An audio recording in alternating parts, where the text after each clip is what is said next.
অনন্য অভিজ্ঞতা যে এই বীৰ সিং জাৰুৱাৰ ভোট কেন্দ্ৰত প্ৰিজাইডিং অফিচাৰ হিচাপে নিযুক্তি লাভ কৰিলোঁ।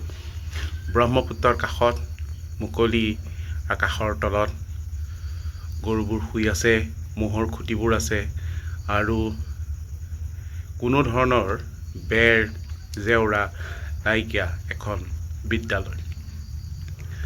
আৰু এই বিদ্যালয়খনতে আজি প্ৰিজাইডিং অফিচাৰৰ দায়িত্ব পালন কৰিছোঁ।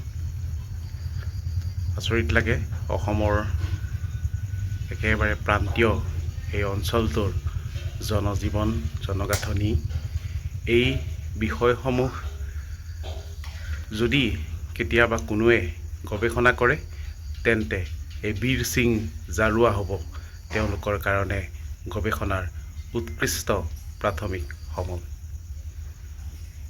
আজিলৈ প্ৰথম দিনাৰ যি কৰ্তব্য সেয়া পালন কৰিছোঁ। ভাত পানী খালোঁ, যথেষ্ট ভাগৰ লাগিছে আৰু এতিয়া শুম।